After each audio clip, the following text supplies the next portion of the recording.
Olá, muito bom dia, sejam então bem-vindos ao Matinais. Cá estamos nós para mais uma conversa e hoje vai ser tempo de conhecermos Agnelo Ferreira, o divulgador e o peregrino dos caminhos de Santiago. Mas como é que chegaram estes caminhos à vida do Agnelo? E mais ainda, como é que chega a poesia, a literatura e a edição de livros à sua vida? É isso que vamos perceber. Sabemos apenas que houve um momento crucial de viragem, em que um susto, que o Agnelo já nos vai contar como é que foi, mudou aqui um bocadinho as suas rotinas diárias e fê-lo olhar para a vida de uma outra forma. Agnelo, muito obrigada por ter aceitado o nosso convite e eu queria começar por perceber quem é Agnelo Ferreira. Antes de mais, bom dia também. Obrigado, quero agradecer o convite que fizeram para estar neste estúdio. Em relação à pergunta que coloca, portanto, eu, se não se importar agora repetir, porque eu agora perdi um bocadinho, mas falar um pouco de como é que cheguei... Quem é o Agnelo Ferreira? Pronto, o Agnelo é uma pessoa comum que tem 63 anos, é natural de Pataias e residente em Pataias, e que toda a vida trabalhou, estudou e fez um percurso normal de vida até aos 51 anos, em que fui acometido por um AVC isquémico. E aí houve uma viragem nas suas rotinas, na sua maneira de encarar a vida? Sim, sim. O que é que mudou, Agnelo? Sim. Pronto, de um momento para o outro, uma pessoa como eu, que já era ativo profissionalmente, nunca tive nenhum problema a nível de saúde, pelo menos que gerasse, que desse sequência a uma baixa que eu nunca tinha tido. Foi ficar assim quase como que o que é que vai acontecer amanhã. Pronto, hoje estou assim porque eu fiquei numa saída do trabalho, por volta das 17 horas, quando ia para chegar para abrir a porta do carro, não consegui enfiar a chave na fechadura e senti a vista algo turva, principalmente isso. Percebeu que algo não estava bem? E não visualizava bem, neste caso... Teve a noção do que é que lhe estava a acontecer, Agnelo? Propriamente a ver com o que eu devia saber que tinha tido, no momento não me apercebi. Pensei que fosse um simples mal-estar, um dia de trabalho, após 8 horas de trabalho. Houvesse ali qualquer coisa que estivesse a colocar-me nessa situação, mas mais virado para uma má disposição, assim, porque eu na altura... fiquei mesmo sem ver e já tinha tido esses sintomas, como às vezes as pessoas têm quando estão cansadas, quando têm assim. Eu não encarei a coisa por aí além. O que é certo é que eu passei um bocado que me perdi ali e os colegas que vinham assim na altura comigo, que saíamos ao mesmo tempo, que se aperceberam, depois chamaram-se a assistência. E percebeu que tinha tido um AVC isquémico? Sim, percebi-me a partir do momento que da entrada no hospital, porque fui logo posto ao corrente que e depois, como é que foi? Recuperou, obviamente, o susto passou, mas como é que olhou depois de estar recuperado, depois de perceber que o perigo passou e eu agora estou bem? Agnelo, como é que olhou para a vida a partir daí? Isto há um momento um bocado bastante confuso na minha cabeça. Nos meses seguintes, porque eu tive cerca de 9 meses em que arrastava muito a perna direita, perdi muita visão da vista direita, que ainda hoje é a única coisa que se mantém, e esses meses em que tive que andar com uma canadiana há algum tempo, deixaram-me assim, não recupero, porque havia pessoas da minha idade que tinham ficado com mazelas que eu hoje não tenho. Graças a Deus, portanto, uma fisioterapia intensiva, porque eu cheguei a ter fisioterapia quase dupla, porque aproveitava a que a Segurança Social dava e que era marcada por eles, e aproveitava uma outra que tinha através do seguro da empresa, e fazia muita fisioterapia. E foi através dessa fisioterapia que eu nunca limitei mais os movimentos, antes pelo contrário, fui recuperando aos poucos, mas levou sempre quase um ano, foi praticamente um ano, entre 10 meses a um ano, até começar a largar assiduamente a canadiana e começar a caminhar mais, e, apesar de começar a caminhar ainda com a canadiana. Tinha uma bengalazita que tinha feito e pronto, e era assim. Percebeu logo que, apesar deste acidente, apesar deste percalço da vida, não poderia baixar braços nem parar. Foi isso, Agnelo?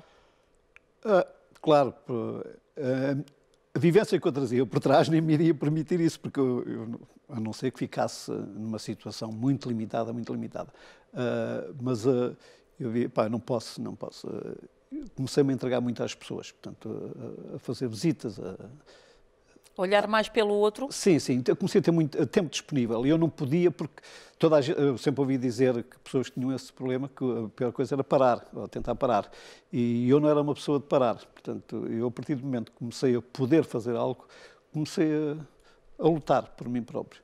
E pronto, depois das caminhadas, ajudas, comecei a frequentar ATLs onde dava algum apoio, sempre que me pediam. Formei um grupo de caminhadas depois a seguir, que ainda hoje existe, que fazemos caminhadas regularmente. Comecei a dedicar-me ao voluntariado. Quer dizer, houve ali uma série de sequências que não me deixaram ir abaixo, entre aspas. Portanto, que o mantiveram sempre à tona da vida e agarrado à vida. Em termos do peregrino, como é que acontece o peregrino Agnelo Ferreira? Como é que estas caminhadas entram na sua vida? O peregrino vem na sequência das caminhadas, porque nas caminhadas aconteceu um grupo de amigos, de 6 amigos, e um deles a quem eu presto homenagem, que já cá não está hoje, que foi um grande impulsionador também, mas que dissemos naquela altura, já caminhávamos juntos, vamos a Santiago, vai ser uma aventura, vamos fazer a caminhada grande este ano, nós fazíamos sempre uma assim maiorzita, vai ser a Santiago. E fomos, portanto, 5 homens e uma senhora. Já depois do AVC? Senhora. Sim, já depois do AVC, portanto, isto em 2013, já há 7 anos depois do AVC. Já toda aquela sequência que me ajudou a ser praticamente o que sou hoje. Apesar de eu em 2013 ainda arrastava um pouco, mas já nada que me preocupasse, já não tinha a preocupação de ficar mal e andava, aguentava bem o andar. E depois, como é que foi essa aventura para Santiago? Conte-nos lá. A aventura para Santiago, como é que eu vou descrever? Cria-se ali um ambiente. Já fomos 6 pessoas que nos davam lindamente, onde nunca houve nenhuma preocupação, nem uma discussão entre nós, que assim, eu não quero fazer assim, ou estou cansado, ou eu não faço. Tudo que nós decidíamos estava bem para todos e isso ajudou muito. Era a nossa primeira vez. Fazíamos o percurso à medida da nossa condição física. Não havia ali pressa, não corríamos, nada, víamos tudo no caminho, sempre tudo muito bem, uma conversa muito amiga entre todos. E depois aconteceu aquilo que acontece com todos, em que é comum ouvirmos dizer da voz de um peregrino, ou quem faz uma primeira peregrinação a Santiago, que não acaba ali. Portanto, no dia que chegamos e que entramos na Praça do Obrador, em Santiago, e que assistimos à missa de peregrino e tudo isso mais, há aquela logo a sensação, quando é que é a próxima? Portanto, nós vimos quase com a ideia de não desfazer a mochila e continuar. voltar. E assim tem sido. Pronto. Normalmente os peregrinos, e quando se fala de Santiago de Compostela, o que nos vão transmitindo é que o percurso em si já é especial para um poder recolher interior, uma reflexão interior que se vai fazendo no caminhar. Também sentiu isso, Agnelo? Senti de tal modo que a última peregrinação que fiz, que foi no ano passado, optei mesmo por fazê-la sozinho. Saiu de onde? Foi a maior, portanto foram 23 dias. Liguei os santuários, comecei em Peniche, Santuário de Peniche é o da Nazaré, Nazaré Fátima, Fátima Santiago. Porquê sozinho? Porque eu comecei a sentir a necessidade de parar onde eu queria, de haver uma reflexão, haver uma conversa interior que só torna possível quase nós indo só, não quer dizer que estejamos sós no caminho, porque eu quando saí do albergue de manhã sabia que ia alguém à minha frente e alguém viria atrás de mim. Portanto, porque há sempre aquela preocupação, vou sozinho, se me acontece qualquer coisa, como é que eu vou reagir? Mas também há essa vantagem, alguém vem muito próximo. Vamos sozinhos ali no momento, mas temos companhia no caminho. Há sempre pessoas pelo caminho. Sim, há, principalmente a partir do Porto, vê-se muito. Depois foi uma aventura, porque carregada. Porquê é que quis fazer a ligação dos 3 santuários? 4. Isto tem uma história. Eu, 2 anos antes, conheci um grande impulsionador dos Caminhos de Santiago, não só na Galiza, mas cá em Portugal também, que é um senhor galego, que é o Luís Freixo, tem uma página com todas as indicações possíveis, ele está sempre a atualizar onde é que podem ficar, onde é que podem comer, o que é que podem visitar, dentro do mínimo possível de despesa. E eu conheci-o, e ele veio cá um ano, combinou comigo, e nós combinámos, eu depois combinei com o grupo de caminheiros, ainda o acompanhámos há algum tempo. Ele fez a ligação por GPS do Porto a Lisboa, pela costa, junto ao mar, caminho que não é de Santiago, nem pouco mais ou menos, mas é um caminho que depois no Porto tem ligação aos caminhos de Santiago. E quando fizemos esse caminho, eu gostei muito de estar em Peniche, no santuário, e de fazer esse trajeto de Peniche a Nazaré. E depois estar no santuário da Nazaré. Depois veio também, porque gosto do caminho que está marcado hoje como caminho poente, que é o caminho de Nazaré-Fátima, ainda bem que está marcado e está todo marcado, e gosto do caminho porque é um caminho completamente fora de estradas, apesar de ser muito difícil, de ser um traçado porque difícil. Passa no meio do Pinhal, não passa? É mata, serra, miradouro, pronto, tem muitas subidas, é um bocado... torna-se difícil, tem troços difíceis, mas que é... dá gosto de fazer. Não há ruídos de automóveis, não há nada, passa-se em algumas povoações. Veio daí. Espera aí, então, a minha ideia era começar de Fátima. Não, eu vou ligar, como estou perto de casa, até há possibilidades de vir dormir a casa neste triângulo Peniche, Nazaré, Fátima. Acabo, alguém vai buscar, no outro dia vão-me pôr ao sítio. E depois, então, o dia que a etapa que calhou das Pedreiras a Fátima, aí já não regressei a casa. Portanto, já fiquei no albergue em Fátima. E depois já foi sempre... E depois segui, sim. Nesses 23 dias, o que é que lhe ficou para sempre marcado no coração? Marcado no coração? A vontade de voltar. A vontade de voltar. Isso é um mistério. Todos os peregrinos dizem isso. Agora, marcado no coração, há muita coisa. Não só pelo que nos sabe bem, mas também por algumas situações que nós deixamos para trás.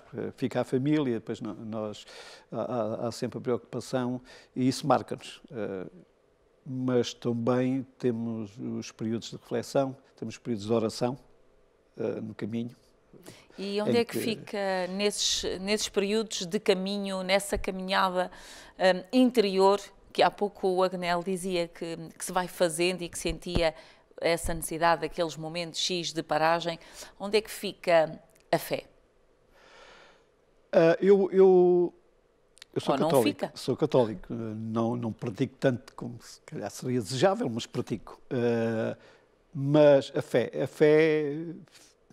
está localizada nos momentos, sobretudo nos momentos de oração. Eu tive dias que era ao que me agarrava, porque houve momentos de fortes chuvadas, isso tudo. A gente parece que naquelas alturas que até estamos mais abertos a esse diálogo, né, de oração.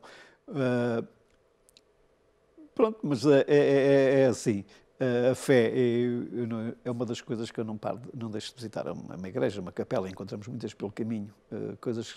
Monumentos sejam relacionados com o antigo e que nos levem a uma perspectiva diferente de outros caminhos. E depois, o caminho faz-nos tremer. Nós sentimos pele de galinha, às vezes, em ocasiões, que nos dizem assim, eu sinto-me maravilhosamente, eu estou bem aqui. Pode chover, pode não chover, pode estar sol abrasador, mas há aquela coisa que nos impele. Eu venho a Fátima, muitos os portugueses fazem o caminho de Fátima. Vejo um bocadinho de forma diferente, portanto, mesmo a parte de orar e devoção a Fátima é diferente de ir a Santiago. Mas Santiago, não sei, há mística ali que nos envolve. De forma diferente. Sim. Como é que o Agnel já escreveu alguns livros, não é verdade? Poesia. Como é que a escrita chega à sua vida? Do mesmo modo que as caminhadas, portanto, é uma consequência do tempo que eu vou tendo livre, depois de ter tido a AVC. E pronto, eu comecei a escrever. E a primeira coisa que escrevi, o primeiro livro que escrevi, portanto, foram sempre edições próprias, com o apoio de uma editora, mas sempre eu que fiz, eles ajudaram a paginar e assim. O primeiro, que é o Jamais Me Negarei, é um livro, portanto, em prosa, que não relata histórias, não há ficção, não há nada. São períodos reais Da sua vida. da minha vida ou de alguém que me acompanha ao longo da vida. E eu, na altura, fiz parte do grupo dos aditos da adição, neste caso toxicodependência, onde fiz secretariado no grupo da Alcobaça. E houve muitas coisas, apesar de nós não é o lema, é não darmos a conhecer a quem acontece as coisas, ou não identificar, mas houve partes que eu passei para um livro. Desde a oração da serenidade e depois desenvolver tudo isso, com coisas que marcaram muito. Que o marcaram. Marcaram, e também tive uma proximidade, não minha, mas de pessoas, família, e que me marcou muito, e que passei. Esse livro, cá vendeu qualquer coisa, não muito, mas há uma altura em que, através da associação, me pedem há um exemplar que chegou ao Brasil. E eu fiquei assim, onde veio uma resposta muito favorável ao que eu tinha escrito, porque é que eu não escrevia sobre temas acidentes. Eu disse, não estou para aí muito virado, porque isto foi uma coisa que eu realmente apalpei, estive ali, pronto. Não sou muito de ficção. Tem que ser mais reais. A realidade. E a realidade também, às vezes, não se escreve, porque também podemos estar a tocar em situações sensíveis e que envolvam outras pessoas. Mas foi assim, depois, vou escrever, então foram surgindo, mas quase todas as poesias, só tenho outro de prosa, que também vendeu. Em termos deste Jamais Me Negarei, é porque jamais se negará à vida, Agnello? Não me neguei a uma situação delicada que tive entre mãos. Portanto, passei bocados menos bons, a família passou bocados menos bons, por uma situação que nos surgiu no meio familiar e que me levou a estar esses 8 anos, cerca de 8 anos, onde eu mais a minha esposa fazíamos presença assídua todas as semanas e ajudávamos dentro daquilo que nós conseguíamos ultrapassar no dia-a-dia e transmitir às outras pessoas, num grupo muito coeso, muito bom, que sempre se manteve nessas reuniões, para depois, por razões que desconheço, o grupo, entretanto, deixou de ter a assiduidade que tinha, pronto, e mudou de local até. Entretanto, o Agnello foi lançando outros livros, nomeadamente Sentir as Palavras, reúne poesia de autores de Pataias e de Martingança. Tem também o Palavras Soltas, é um livro de poesia. Há Pedaços de Mim, não é? Sim. Em que diz no livro que um certezinho que eu encontrei não pretende ser poeta e muito menos escreve na preocupação do género lírico adequado. Não o faço sobre quadras, sextilhas, oitavas ou décimas corretas, mas de forma livre, como as palavras fluem num género a que muitos chamam literatura. E é assim que gosta de escrever, não é, Agnello? Livremente. Já tive a tentativa, já fiz a tentativa de pegar formar sonetos e quadras, seguindo as métricas, portanto, mas há o tipo de poesia que não não são criados versos, isto diz, o final deste tem a ver com o final do outro. Não rimam. Aquele rimar, não, há aquela poesia livre em que no fundo eu digo que é uma prosa, mas feita em verso. Pronto, é o nome que eu lhe dou. É como se estivéssemos a relatar alguém em prosa, mas em que, linha a linha, vamos fazendo versos. Que é a poesia livre, que para mim é aquela com que eu mais me identifico. O último livro que o Agnello escreveu é Sentires, não Sim, é? O último livro é o livro Sentires, que eu até trouxe aí consigo. É o meu desejo, e está já como uma dedicatória para a Ângelos TV, que quero cá deixar. Muito obrigada. Vamos então mostrar Sentires. Que foi editado no ano passado, em fevereiro. Tinha previsto editar este ano, em outros moldes, um outro tipo de livro, mas este queria ver se pegava com uma editora. E não está a ser fácil, não está a ser fácil. Se não conseguir, estará cá fora para o ano, pelas minhas mãos, e edição própria novamente. Muito bem. Agnello, estamos mesmo a terminar a nossa conversa. Ao longo destes últimos anos, o que tem feito através das suas caminhadas, através de algumas palestras que vai fazendo, é dizer às pessoas que um AVC não é impedimento para depois continuar uma vida ativa. Claro, é isso mesmo. Eu no ano passado fiz 2 ou 3 visitas, principalmente a instituições de apoio ao sénior ou que trabalham com séniores, onde dei a conhecer o facto de ter tido AVC e a recuperação que eu tive e o modo como veio a fazer a recuperação. Este ano ainda estou a fazer alguns encontros desse tipo, outros estou à espera de agendar. É mesmo abordado isso. Quando é possível, peço para o local onde vou ou que me recebe ter alguém virado para a saúde, se estiver dentro do âmbito deles, que dê uma explicação melhor sobre o tema e depois eu falar, sim, sobre a caminhada, o benefício da caminhada e o que é que me vou fazer os caminhos de Santiago. A passagem de um pequenino filme que tenho, da primeira peregrinação. Se não houver ninguém da área da saúde, eu próprio passo uns PowerPoints onde também sou associado à AVC e tenho aprendido muito com as coisas que leio sobre eles e que eles publicam. Ainda não tive o prazer de ter estado com eles pessoalmente, porque não há aqui nenhum grupo de reunião aqui perto, mas espero em breve. Estar. Muito bem. Muito obrigada por ter vindo, Agnello. Ficámos assim a conhecer Agnello Ferreira, que é peregrino dos caminhos de Santiago, e eu acrescentaria que é um peregrino da vida, onde o sim é que conta, o não para ele não existe. Quanto a nós é tudo, até amanhã, fique bem. Bom dia.